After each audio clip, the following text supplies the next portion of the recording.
Oremos. Padre Celestial, te damos gracias en este día por el privilegio de encontrarnos en este lugar con el único fin de escuchar tu voz a través del estudio de tu santa palabra.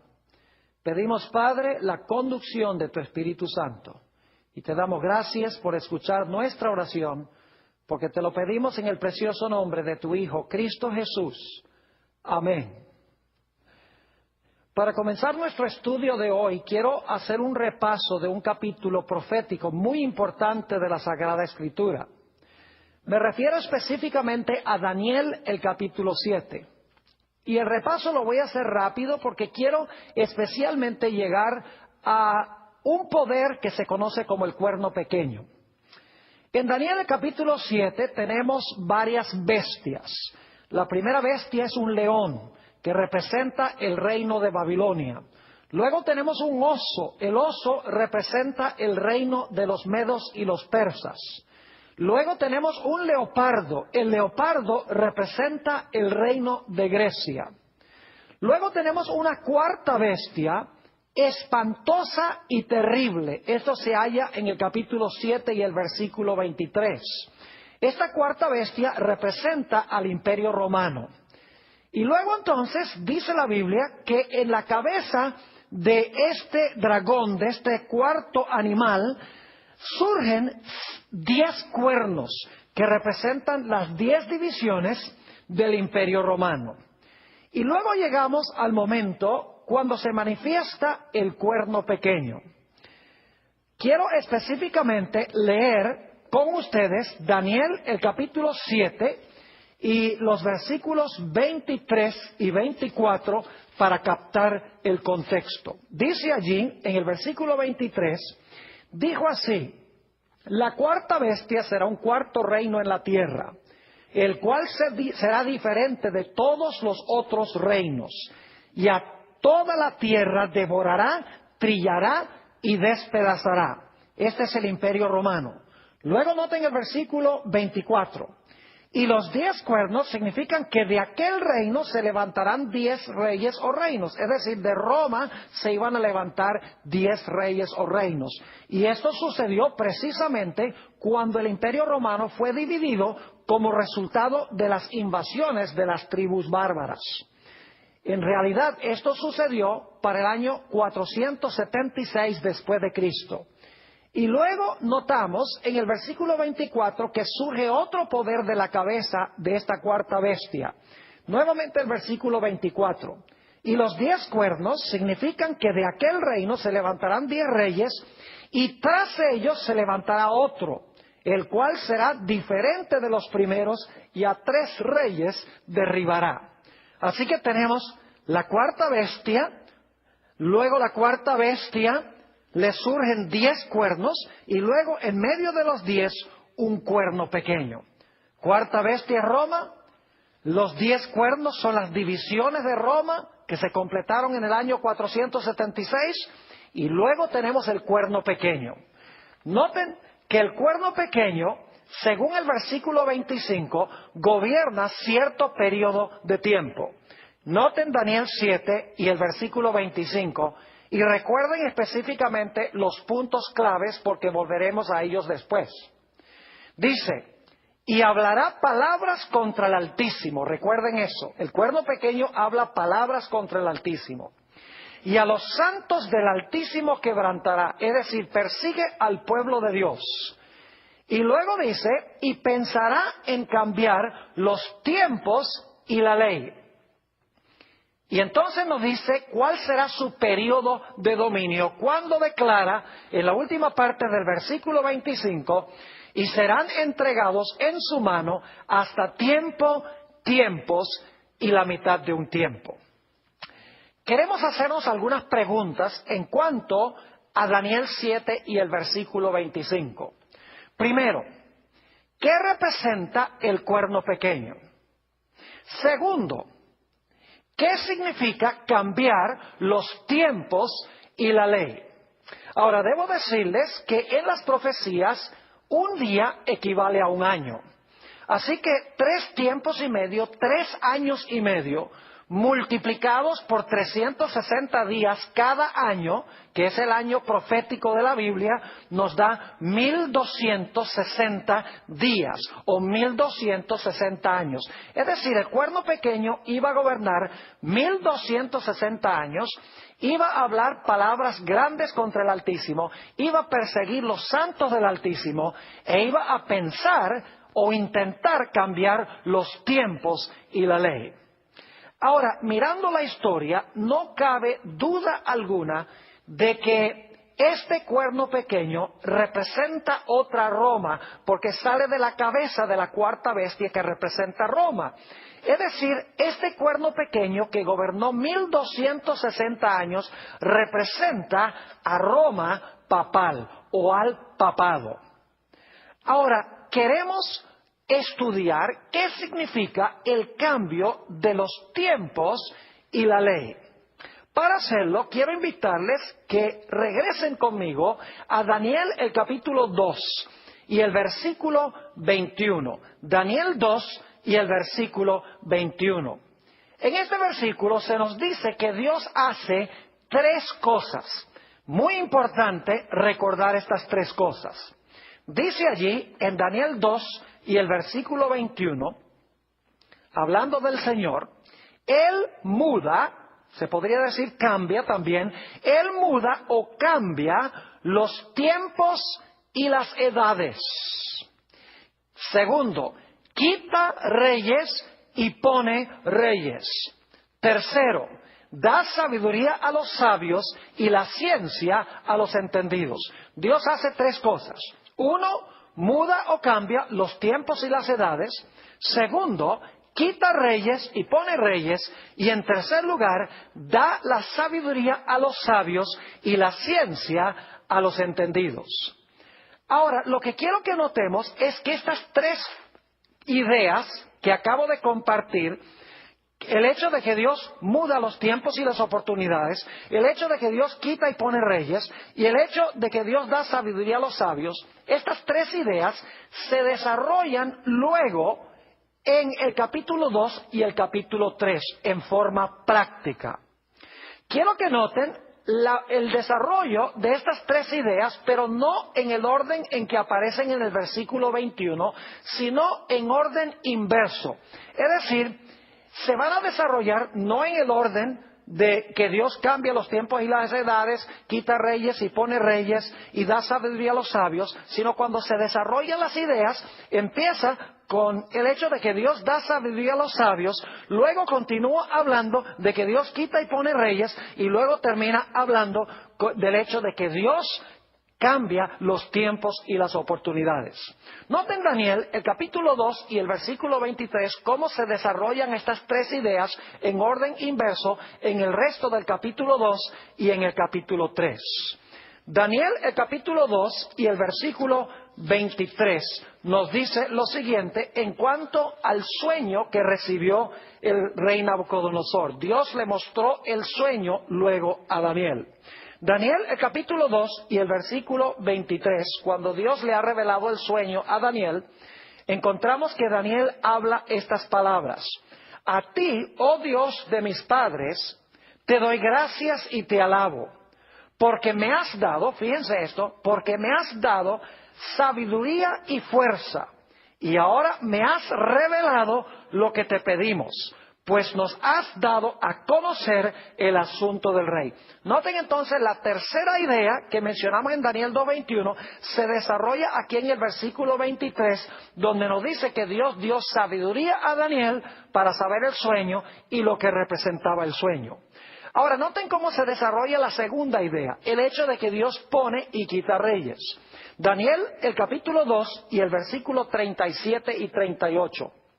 Daniel le dice al rey, tú, oh rey, eres rey de reyes, porque el Dios del cielo te ha dado reino, poder, fuerza y majestad.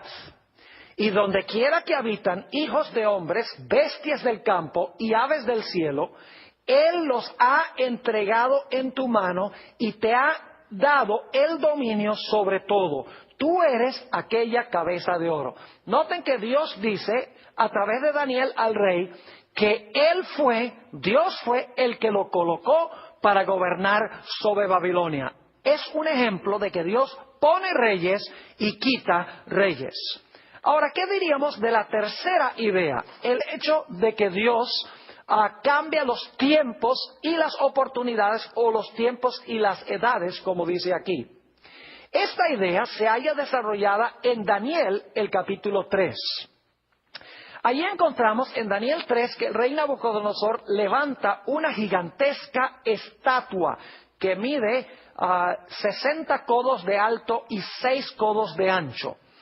Y es interesante notar de dónde el rey Nabucodonosor adquirió la idea para hacer esta estatua de oro. En realidad, en Daniel capítulo 2, Dios le había mostrado a Nabucodonosor cómo se iba a desarrollar la historia profética. Dios le había dicho a Nabucodonosor: la cabeza de oro eres tú, y luego después de ti se levantará otro reino de plata, que eran los medos y los persas. Luego se levantará un tercer reino de bronce, que eran los griegos, y luego se levantará un reino de hierro, que representa Roma, las piernas de la estatua. Y luego le dijo: entonces, después de eso, ese reino se va a dividir en 10 reinos de hierro mezclado con barro, que representa a Europa en su estado dividido. Y luego Dios dijo que en los días de estos reyes, Él iba a establecer un reino que nunca iba a ser corrompido. A Nabucodonosor no le gustó nada este panorama profético que Dios había presentado, porque Nabucodonosor pensaba que su reino iba a ser eterno. Y por lo tanto, para contradecir el panorama profético que Dios dio en el capítulo 2, Nabucodonosor mandó a hacer esta estatua completamente de oro. La cabeza de la estatua era de oro y representaba a Babilonia, pero Nabucodonosor dice: ¿qué es esto de que yo soy solo la cabeza de oro? Voy a hacer una imagen toda de oro, y de esta manera voy a demostrar que el panorama profético que presenta Dios no es correcto. En realidad no se van a levantar otros reinos después que el mío. Yo soy el que estoy en control de los eventos proféticos. Pero todos sabemos cómo se desarrolló esta historia. Dios alteró los planes del rey. Es decir, Dios alteró el panorama profético que presentaba Nabucodonosor, que era que el reino de él iba a permanecer para siempre. Y Dios lo hizo librando a los jóvenes del horno de fuego. Es decir, que Nabucodonosor procuró cambiar los tiempos, procuró cambiar el panorama profético de Dios, pero Dios interrumpió sus planes y demostró que en realidad Él estaba en control de los tiempos proféticos y que las profecías se iban a cumplir exactamente como Él había dicho. Entonces, vuelvo a preguntar: ¿qué significa el cambiar los tiempos? Sencillamente significa que el cuerno pequeño iba a pensar de alguna manera en cambiar el calendario profético de Dios, el orden de eventos proféticos que Dios ha establecido, el lugar donde se van a cumplir esas profecías, con quiénes se van a cumplir esas profecías, cuándo se van a cumplir esas profecías. En otras palabras, el cuerno pequeño iba a hacer lo que intentó hacer el rey Nabucodonosor. Iba a intentar cambiar el panorama profético que Dios ha presentado en las profecías, y quiere presentar un panorama profético rival o distinto. Ahora, quiero leer algunos versículos de la Biblia a donde se usa la palabra tiempos, porque necesitamos entender que cuando dice la Biblia que el cuerno pequeño iba a pensar cambiar los tiempos, no está hablando de tiempo de calendario, no está hablando de horas y de días en forma común y corriente. En realidad, cuando usa la palabra tiempos, está hablando de los eventos proféticos que Dios ha colocado en su calendario. Es decir, el cuerno pequeño iba a pensar cambiar en alguna forma el orden de eventos que Dios ha establecido, que se van a ocurrir de acuerdo a su calendario profético. Quiero que noten, en primer lugar, que el periodo de dominio del cuerno pequeño se expresa como tiempo, tiempos y la mitad de un tiempo. Fíjense allí que se usa la palabra tiempo y tiempos para referirse al periodo de dominio del cuerno pequeño. Es decir, la expresión tiempo, tiempos, la mitad de un tiempo, tiene que ver con eventos proféticos. También en Daniel 4 y el versículo 25, encontramos que cuando Nabucodonosor enloqueció por 7 años, Dios expresó ese periodo profético en cuanto a lo que iba a ocurrir con Nabucodonosor con la palabra tiempos. Es decir, la palabra tiempos denotaba un evento profético. Noten Daniel 4 y el versículo 25. Dice Daniel al rey, que te echarán de entre los hombres, y con las bestias del campo será tu morada. Y con la hierba del campo te apacentarán como a los bueyes. Y con el rocío del cielo serás bañado. Y ahora escuchen. Y 7 tiempos pasarán sobre ti. Fíjense que la palabra tiempos se usan para describir un evento profético futuro. Dice, y 7 tiempos pasarán sobre ti hasta que conozcas que el Altísimo tiene dominio en el reino de los hombres y que lo da a quien Él quiere. Vamos a notar algunos otros textos bíblicos que claramente usan la palabra tiempos y aún la palabra oportunidades para referirse a eventos en el calendario profético de Dios. Hechos 1 y el versículos 6 y 7. Jesús está en el Monte de los Olivos con sus discípulos. Y quiero que noten la pregunta que le hacen los discípulos a Jesús y la respuesta que les dio el Maestro.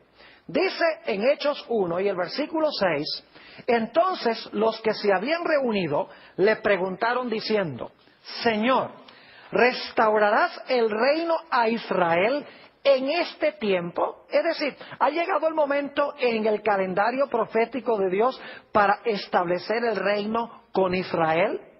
Noten la respuesta de Jesús en el versículo 7. Y les dijo, no os toca a vosotros saber los tiempos o las sazones. Fíjense que es similar la expresión a la que encontramos en Daniel 2:21. Dice, no os toca a vosotros saber los tiempos o las sazones que el Padre puso en su sola potestad. Es decir, no es para ustedes saber si ha llegado el momento en el calendario profético de Dios para que Él restaure el reino a Israel. Lo que sí pueden saber, les dijo Jesús en el versículo 8, pero recibiréis poder cuando haya venido sobre vosotros el Espíritu Santo, y me seréis testigos en Jerusalén, en Judea, en Samaria y hasta lo último de la tierra. Nuevamente el Señor Jesucristo usó la expresión tiempos y sazones para referirse a un evento profético en el calendario de Dios. Noten también Primera de Tesalonicenses, el capítulo 5 y el versículo 1. Primera de Tesalonicenses, el capítulo 5 y el versículo 1. Aquí el apóstol Pablo está hablando del cierre de la puerta de la gracia y de la venida del Señor Jesús.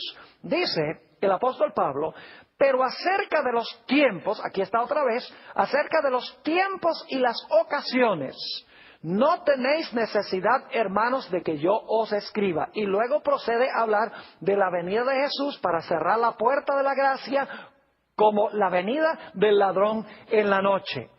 Es decir, nuevamente se usa la palabra tiempos y también la palabra ocasiones u oportunidades para referirse a eventos que Dios ha establecido en su calendario profético.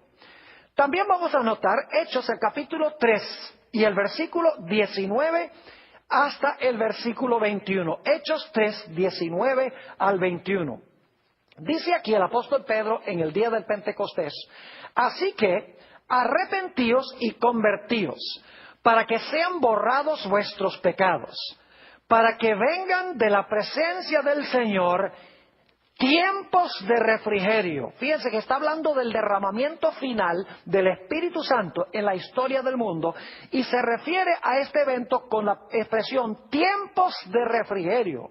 Y Él envíe a Jesucristo que os fue antes anunciado, Aquí en desierto es necesario que el cielo reciba, ahora escuchen esto, hasta los tiempos de la restauración de todas las cosas de que habló Dios por boca de sus santos profetas que han sido desde el tiempo antiguo.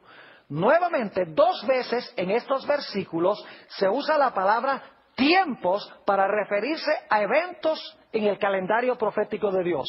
El primer uso describe el derramamiento final del Espíritu Santo. Y la segunda expresión, tiempos, se usa en relación con la restauración de todas las cosas en la segunda venida de Jesús. También se usa en las profecías la palabra tiempo en singular para referirse a eventos proféticos. Noten Mateo, el capítulo 26 y el versículo 18. Mateo 26 y el versículo 18. Esto se está realizando en realidad en la fiesta de la Pascua que está por llegar. Dice, y él dijo, id a la ciudad a cierto hombre y decidle, el maestro dice, mi tiempo está cerca, en tu casa celebraré la Pascua con mis discípulos. Fíjense que Jesús dice, mi tiempo está cerca. Jesús se está refiriendo aquí al momento en el calendario de Dios cuando Él debía morir en la cruz. En realidad, en la profecía de las 70 semanas de Daniel el capítulo 9 nos dice que en toda la mitad de esa última semana el Mesías iba a ser cortado, el Mesías iba a morir. Y Jesús tenía que morir en el mismo día en que se celebraba la fiesta de la Pascua, en el día 14 de Nisan. Es decir, Jesús cuando usa la palabra tiempo, mi tiempo está cerca, se está refiriendo a un evento fijo en el calendario de Dios. Noten Lucas, el capítulo 21 y el versículo 24, otra vez se usa la palabra tiempos para describir un evento profético. Está hablando aquí de la dispersión de los judíos y cuándo va a terminar la dispersión del Israel de Dios. Dice, y caerán a filo de espada y serán llevados cautivos a todas las naciones. Y Jerusalén será hollada por los gentiles, ahora escuchen, hasta que los tiempos de los gentiles se cumplan. Fíjense que aquí se usa la expresión hasta que los tiempos de los gentiles se cumplan. Ahora surge la pregunta, ¿cuántos son los tiempos de los gentiles? ¿Será que Dios ha establecido un periodo de tiempo específico en su calendario que se describe como tiempos de los gentiles? Claro que sí. Quiero que noten en Lucas 21-24 que hay varios elementos. En primer lugar, nos habla de Jerusalén. En segundo lugar, nos dice que será hollada. En tercer lugar, nos dice que será hollada por los gentiles. Y en cuarto lugar, será hasta que los tiempos de los gentiles se cumplan. Ahora fíjense Apocalipsis 11, 2 y 3, a donde aparecen las mismas 4 ideas, pero no usa la palabra tiempos en forma indefinida, sino que da un periodo de tiempo específico. Dice allí en Apocalipsis 11, 2 y 3, pero el patio que está fuera del templo, déjalo aparte y no lo miras, porque ha sido entregado a los gentiles. Fíjense el primer elemento, ha sido entregado a los gentiles. Y ellos hollarán, ahí está la segunda idea, pisotearán la ciudad santa, ahí está la tercera idea, la ciudad santa es Jerusalén, y luego dice 42 meses. Es decir, que la palabra tiempos en Lucas 21-24 se está refiriendo a los 42 meses de Apocalipsis 11 y el versículo 3. Es decir, la palabra tiempos en la expresión tiempos de los gentiles se refiere a un periodo profético exacto que Dios ha colocado en su calendario. Vamos a notar algunos otros textos más. Marcos el capítulo 1 y el versículo 15, Jesús se acaba de bautizar y está por comenzar su ministerio. Dicho sea de paso, la profecía de Daniel 9 de las 70 semanas también daba la fecha exacta en que el Mesías iba a ser ungido o bautizado para comenzar su ministerio. Dice en Marcos 1 y el versículo 15, después que Juan fue encarcelado, Jesús vino a Galilea predicando el evangelio del reino de Dios, diciendo, se acababa de bautizar, diciendo, el tiempo se ha cumplido y el reino de los cielos se ha acercado. Arrepentíos y creed en el evangelio. Fíjense que la profecía de las 70 semanas, por lo menos el inicio de la última semana, se había cumplido. Jesús había sido bautizado y aquí Jesús dice, el tiempo se ha cumplido. Otra vez la palabra tiempo se usa para describir un evento en el calendario profético de Dios. Notemos también Hechos, el capítulo 17 y el versículo 26. Hechos 17 y el versículo 26. Aquí nos dice que Dios tiene un calendario que ha prefijado desde antes que las cosas ocurran.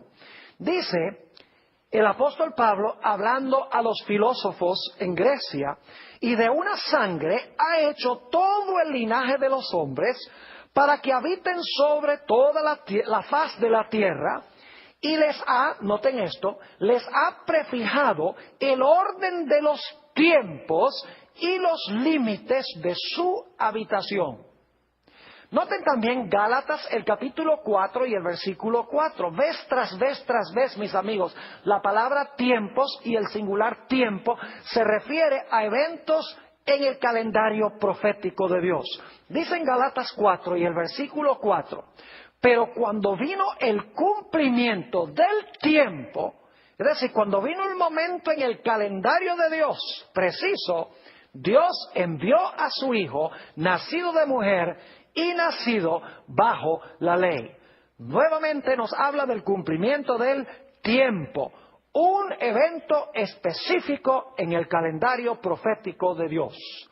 Noten también Apocalipsis, el capítulo 12 y el versículo 14. Nuevamente la palabra tiempo, la palabra tiempos, medio tiempo, tiene que ver con eventos proféticos.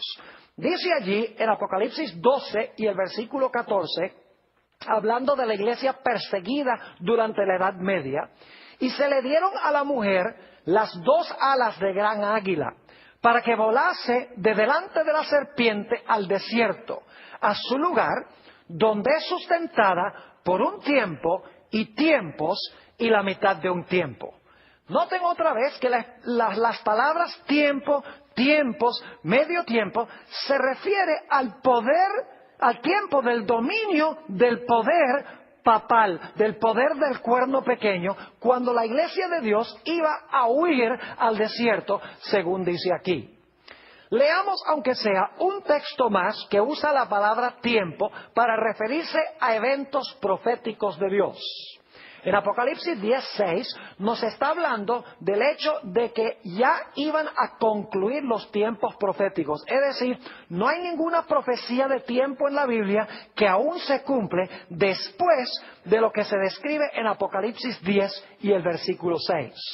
Dice allí, y el ángel que vi en pie sobre el mar y sobre la tierra, levantó su mano al cielo y juró por el que vive por los siglos de los siglos, que creó el cielo y las cosas que están en él, y la tierra y las cosas que están en ella, y el mar y las cosas que están en él, que el tiempo no será más.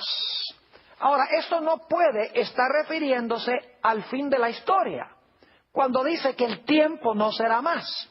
Y hay dos razones por las cuales esto tiene que ver con eventos proféticos que son demarcados por profecías de tiempo. En primer lugar, esto sucede antes de que suene la séptima trompeta. La séptima trompeta es el final de la historia como lo conocemos, pero esto sucede en el momento de la sexta trompeta. Así que el tiempo, en términos de la historia del mundo, no puede haber terminado en ese momento. Y en segundo lugar, nos dice que inmediatamente después de decir que el tiempo no será más, se le dice al profeta, sal y profetiza de nuevo. Si el mundo se hubiera acabado, si la expresión el tiempo no será más significa que no va a haber más historia, entonces, ¿cómo es que se le dice a Juan, sal y profetiza de nuevo? Obviamente, esto está hablando de la conclusión de los tiempos proféticos, de profecías que tienen que ver con tiempo específico. La última profecía de tiempo que se cumplió es la de Daniel 8:14, hasta 2300 días y el santuario será purificado. Ahora volvemos otra vez a la idea de que el cuerno pequeño pensó que podía cambiar los tiempos y la ley.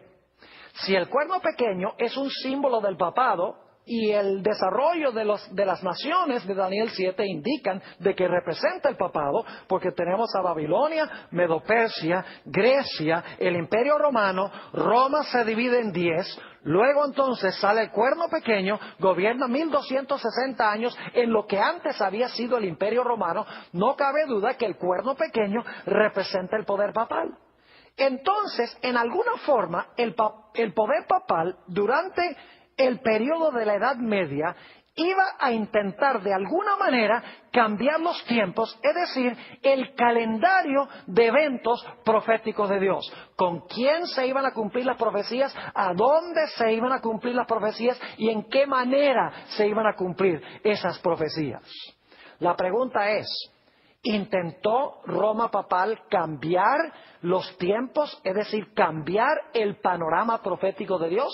La respuesta es que sí.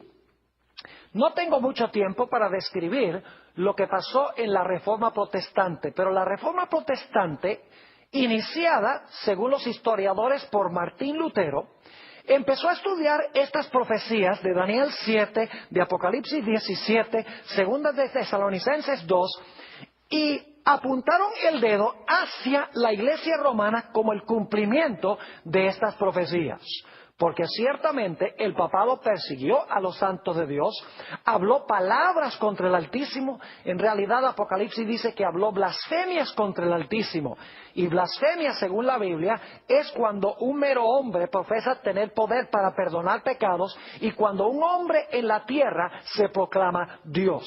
En alguna forma, Roma papal iba a intentar cambiar el calendario profético de Dios, que es lo que significa pensará cambiar los tiempos. ¿Y cómo fue que pasó esto? Cuando los reformadores protestantes estudiaron estas profecías y comenzaron a predicarlas, muchedumbres de personas y naciones enteras en Europa empezaron a abandonar a la Iglesia romana. La Iglesia romana vio, por lo tanto, la necesidad de contrarrestar la Reforma protestante. El primer paso fue convocar el Concilio de Trento, que duró desde 1545 hasta 1563.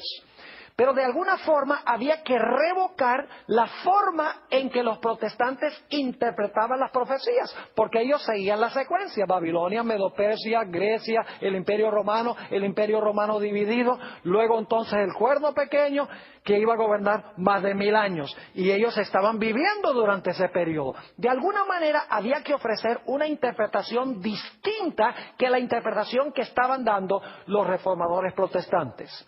Así fue que se levantó un individuo con el nombre de San Ignacio de Loyola y estableció lo que se conoce como los jesuitas o la Sociedad de Jesús. Eso fue en el año 1534.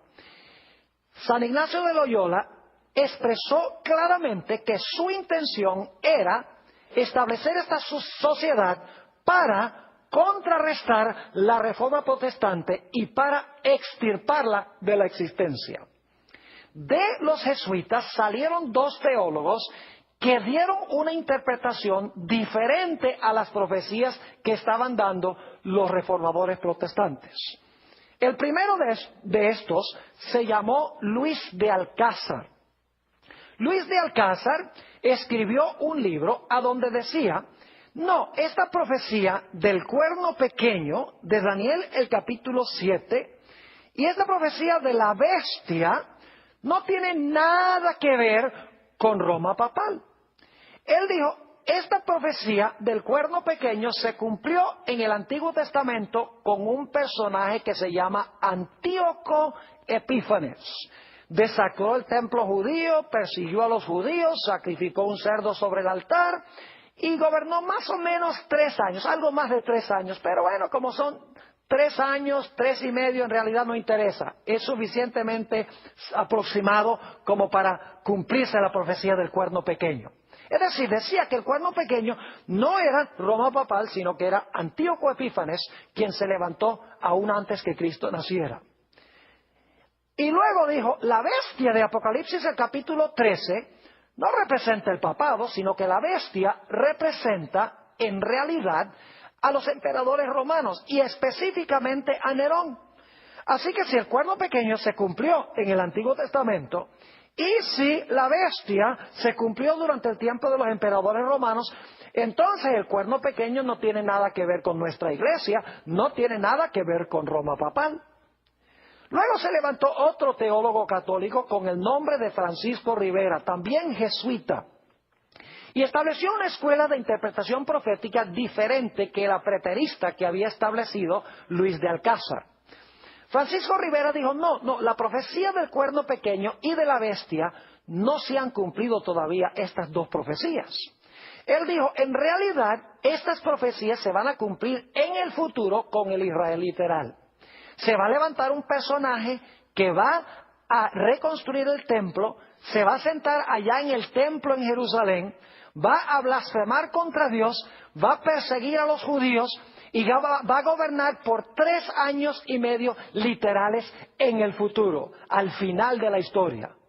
Es decir, que Francisco Rivera proyectó el cumplimiento de las profecías al lejano futuro, mientras que Luis de Alcázar proyectó el cumplimiento de las profecías al lejano pasado.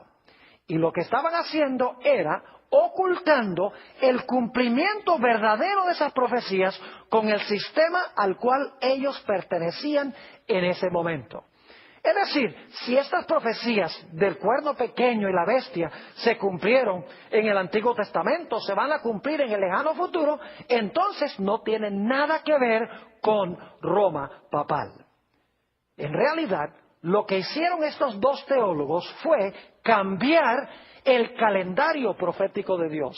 Cambiaron la secuencia del cumplimiento de los eventos, el lugar donde se iban a cumplir las profecías, con quién se iban a cumplir las profecías, cuánto tiempo iba a dominar aquel en quien se cumplían las profecías, de qué manera iba a cumplir estas profecías.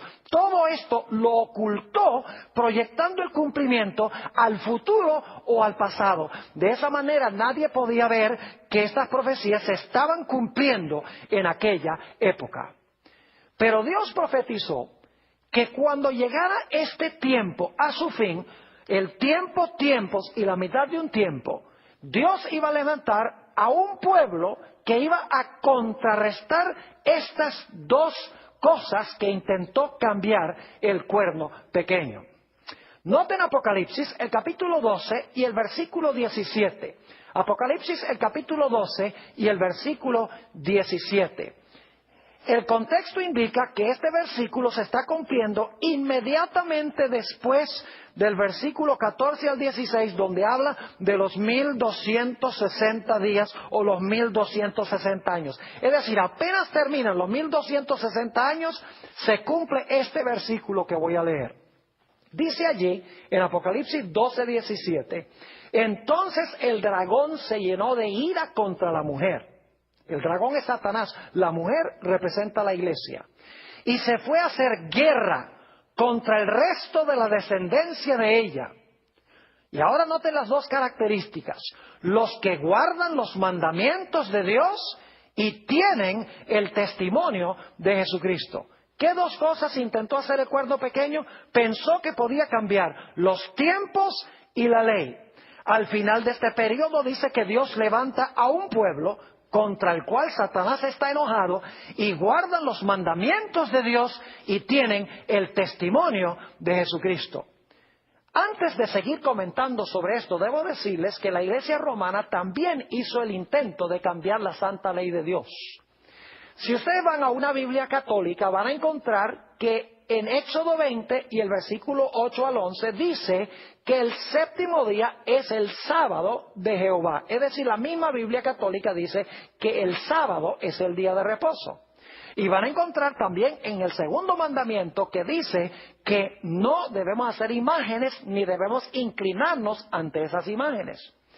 Pero si ustedes van a los catecismos católicos, van a descubrir que en los catecismos no aparece un comentario sobre el segundo mandamiento. El segundo mandamiento es sustraído de la santa ley de Dios.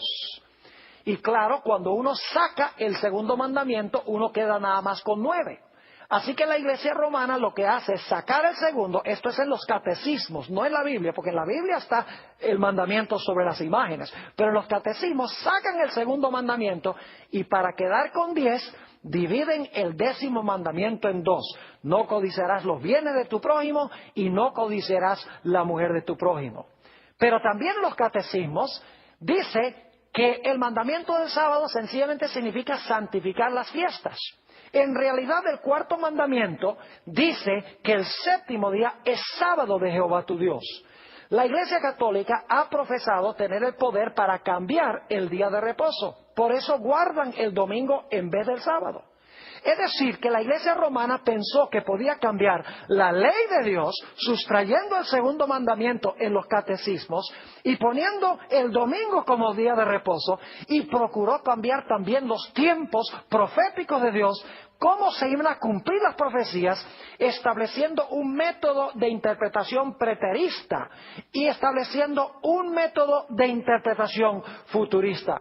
Pero Apocalipsis 12:17 dice que Dios iba a levantar a un pueblo en los últimos días contra el cual Satanás iba a estar enojado, un pueblo que guarda los mandamientos de Dios, incluyendo el cuarto que fue cambiado, y que tienen el testimonio de Jesucristo. Ahora, inmediatamente nos preguntamos, ¿qué es el testimonio de Jesucristo? Bueno, noten lo que dice Apocalipsis, el capítulo 19 y el versículo 10. Apocalipsis 19 y el versículo 10. Aquí está hablando de Juan, quien se postra delante de un ángel que viene a él. Dice, y yo me postré a sus pies para adorarle. Y él me dijo, mira, no lo hagas. Yo soy consiervo tuyo y de tus hermanos que retienen el testimonio de Jesús. Adora a Dios porque el testimonio de Jesús es el espíritu de la profecía. Ahora sabemos que la expresión en Apocalipsis 12:17, donde dice que el remanente tendrá el testimonio de Jesucristo, significa que iba a tener el espíritu de profecía o iba a tener en su medio el don de profecía. Es decir, después de los 1260 años, Dios iba a levantar a un pueblo que iba a tener dos características para contrarrestar las dos cosas que intentó hacer el cuerno pequeño. En primer lugar, iban a guardar los mandamientos de Dios, incluyendo el mandamiento que intentó cambiar el cuerno pequeño. Iban a tener también el espíritu de profecía para corregir, como veremos, el cambio que procuró hacer el cuerno pequeño en los tiempos proféticos de Dios. Ahora, quiero que notemos lo que nos dice Apocalipsis 13 y el versículo 16 y 17.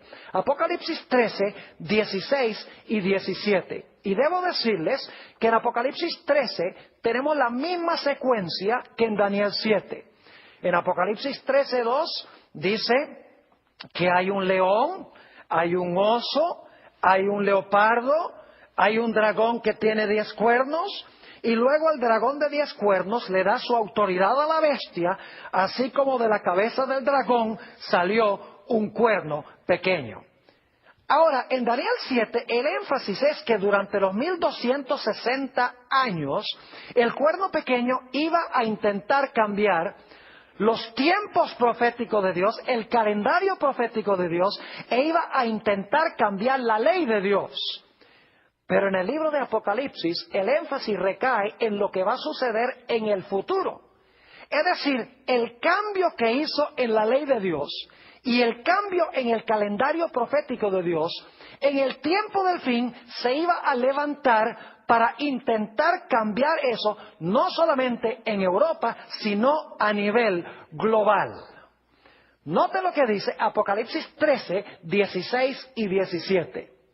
Dice, y hacía que a todos, pequeños y grandes, ricos y pobres, libres y esclavos, se les pusiese una marca en la mano derecha o en la frente, y que ninguno pudiese comprar ni vender, sino el que tuviese la marca, fíjense, el que tuviese la marca o el nombre de la bestia o el número de su nombre.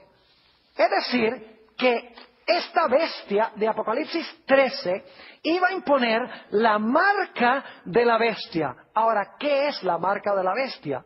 La marca de la bestia, y no tengo tiempo para entrar en todos los detalles, pero la marca de la bestia representa el cambio que se hizo en la santa ley de Dios.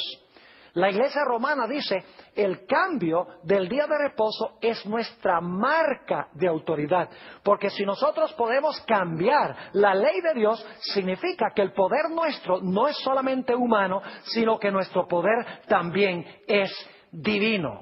Es decir, que en el tiempo del fin, dice aquí en Apocalipsis el capítulo 13, que la bestia iba a imponer su marca, que es el cambio en la ley de Dios, e iba a imponer su marca bajo pena de no poder comprar ni vender y bajo pena también de muerte, si leen Apocalipsis 13 y el versículo 15. Es decir, que en el tiempo del fin, esta bestia o el cuerno pequeño en su etapa final iba a imponer el cambio en la ley de una manera obligatoria, y de esta manera el pueblo de Dios, su vida misma, iba a peligrar. Pero ¿qué del cambio que procurará hacer en el tiempo del fin, en los tiempos? Noten Apocalipsis, el capítulo 16 y el versículo 13. Apocalipsis 16 y el versículo 13. Esto está hablando de otra bestia que se levantó de la tierra, se menciona en Apocalipsis 13, y esta bestia es la que impone la marca de la primera bestia. Ahora quiero que noten qué nombre se le da a esta bestia que se levanta de la tierra. Dice, y vi salir de la boca del dragón, y de la boca de la bestia, y de la boca del falso profeta, 3 espíritus inmundos a manera de ranas. ¿Cómo se le llama a esta bestia que se levanta de la tierra, que dicho sea de paso, impone la marca de la bestia, hace una imagen de esa bestia que gobernó 1260 años? Se le llama con el nombre de falso profeta. Tenemos, en otras palabras, en el tiempo del fin, las dos características que menciona Daniel 7 en cuanto al cuerno pequeño y lo que hizo durante los 1260 años. En Daniel 7 y el versículo 25 dice que el cuerno pequeño, que es la iglesia romana, durante los 1260 años, iba a pensar cambiar los tiempos, es decir, el calendario profético de Dios y la ley, específicamente el cuarto mandamiento. La Biblia nos dice en Apocalipsis 12:17 que Dios iba a levantar a un pueblo que guarda los mandamientos de Dios, es decir, va a corregir el cambio en la ley, y que tiene el testimonio de Jesucristo, que es el don de profecía, con el cual ellos van a poder explicar correctamente el calendario profético de Dios, correctamente las profecías de la Biblia. Pero estamos viendo en Apocalipsis 13 que los poderes opuestos al pueblo de Dios no se van a quedar con los brazos cruzados, porque la Biblia nos dice que esta bestia que se levanta de la tierra va a imponer la marca de la bestia, que es el cambio en la ley de Dios. Y en segundo lugar dice que esta bestia que se levanta de la tierra resulta ser un falso profeta también de la bestia que procuró cambiar la ley de Dios. Es decir, para contrarrestar a los que se levantan para guardar los mandamientos de Dios, para corregir con el don de profecía el cambio en el calendario profético de Dios, el diablo va a levantar una segunda bestia, y esa segunda bestia va a imponer el cambio en la ley, que es la marca de la bestia, y va a imponer también un falso panorama profético, y por eso se le llama a esta bestia el falso profeta. Pero gracias a Dios que la Biblia nos dice que Dios va a levantar un pueblo en el tiempo del fin que va a restaurar la ley de Dios, específicamente el sábado, y que va a presentar un panorama profético correcto. ¿Y a dónde se encuentra ese mensaje? En Apocalipsis 14 y el versículo 6 hasta el versículo 12. Vamos a leer ese pasaje. Vi volar por en medio del cielo a otro ángel, que tenía el evangelio eterno para predicarlo a los moradores de la tierra, a toda nación, tribu, lengua y pueblo, diciendo a gran voz: temed a Dios y dadle gloria, porque la hora de su juicio ha llegado. Y ahora escuchen bien. Y adorad a aquel que hizo el cielo y la tierra, el mar y las fuentes de las aguas. Fíjense que este mensaje que Dios ha encomendado a su pueblo en los últimos días, se le ha llamado a proclamar y adorar a aquel que hizo el cielo, la tierra, el mar y las fuentes de las aguas, es decir, al Dios creador. Y según la Biblia, la señal del Dios creador es el sábado. Es más, esta referencia, adorad a aquel que hizo el cielo, la tierra, el mar y las fuentes de las aguas, viene de Éxodo 20 y el versículo 11, el cuarto mandamiento de la santa ley de Dios. Es decir, Dios va a tener un pueblo en los últimos días que va a contrarrestar la marca de la bestia, el cambio en la ley, y va a proclamar el mensaje del Creador, el mensaje del sábado. Pero ese pueblo también va a presentar un panorama correcto de las profecías. Note lo que sigue diciendo en Apocalipsis 14 y el versículo 8. Otro ángel le siguió diciendo: ha caído Babilonia, la gran ciudad, porque ha hecho beber a todas las naciones del vino del furor de su fornicación. Es decir, que el remanente de Dios va a denunciar a Babilonia, va a identificar a Babilonia. Y luego noten el mensaje del tercer ángel, versículo 9. Y el tercer ángel lo siguió diciendo a gran voz: si alguno adora a la bestia y a su imagen, y recibe la marca en su frente o en su mano, él también beberá del vino de la ira de Dios, que ha sido vaciado puro en el cáliz de su ira, y será atormentado con fuego y azufre delante de los santos ángeles y del Cordero.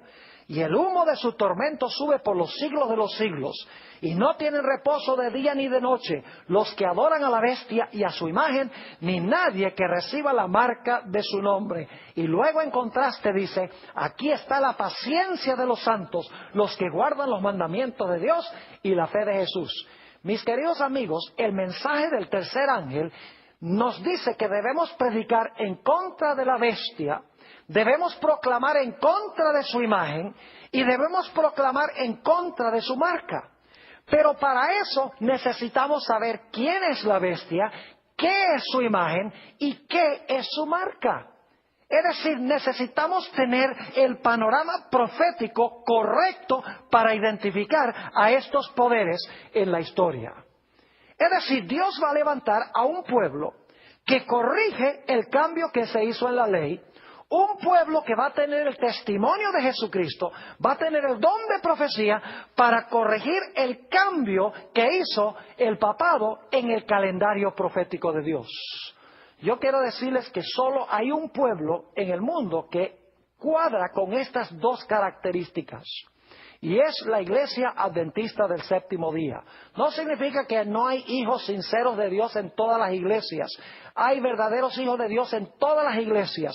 Pero estamos hablando de un pueblo que Dios escogió para restablecer los mandamientos de Dios, incluyendo el cuarto, y para presentar un panorama profético correcto. Ahora, la Iglesia Adventista del Séptimo Día, que se levantó alrededor del mismo tiempo que cayó esa bestia que procuró cambiar los tiempos y la ley, enseña a la Iglesia Adventista que debemos guardar todos los mandamientos de Dios, incluyendo el mandamiento del sábado. La Iglesia Adventista no solamente ha restaurado los mandamientos de Dios, incluyendo el cuarto, sino que la Iglesia Adventista tiene en su medio el don de profecía para explicar las profecías correctamente, para que la gente pueda saber cuáles son los poderes que van a jugar un papel muy importante en estos últimos días. En la iglesia adventista se encuentra la voz profética a través de los escritos de una mujer llamada Elena G. de White. Tengo en mis manos un libro muy especial y le he tenido que poner cinta varias veces porque lo he leído tantas veces. Se llama El conflicto de los siglos. Si ustedes quieren saber cómo se van a cumplir las profecías de la bestia, de su imagen, de su marca, etcétera, este libro les da la explicación correcta de todas estas profecías. Si alguien quiere un ejemplar del conflicto de los siglos, se pueden poner en contacto con nosotros a través de el internet o a través del teléfono o nuestra dirección postal que van a encontrar al final de esta presentación. Pero en este libro, la autora corre el telón y muestra quién es la bestia, quién es la imagen, cuál es la marca, de tal manera que el pueblo de Dios pueda estar listo para los grandes eventos que van a ocurrir muy pronto en el mundo. Así que en cortas cuentas, el cuerno pequeño, Roma papal, pensó que podía cambiar los tiempos o el calendario profético de Dios y la santa ley, específicamente el sábado. Al terminar ese periodo, Dios levantó a un pueblo que Satanás odia, que guarda los mandamientos de Dios, corrigiendo el cambio en la ley, y que tiene el testimonio de Jesucristo, que es el espíritu de profecía, este magnífico libro, El conflicto de los siglos. Pero los poderes del mundo no se van a quedar con los brazos cruzados. Se levanta una segunda bestia de la tierra para ayudar al papado a recuperar su poder. Esta bestia impone la marca de la bestia, que es el cambio en la ley de Dios. Y también va a ser el falso profeta de la bestia, predicando el mensaje profético que proclamó la bestia durante los 1260 años. Es decir, el cambio en el calendario profético de Dios. Pero Dios tampoco se puede quedar con los brazos cruzados, porque va a tener un pueblo que proclama los mensajes de los tres ángeles. El mensaje de que debemos adorar al Creador en su santo sábado. Y el mensaje de que debemos tener mucho cuidado de no seguir a la bestia, ni tampoco adorar a su imagen, ni recibir la marca o su señal. Que Dios nos bendiga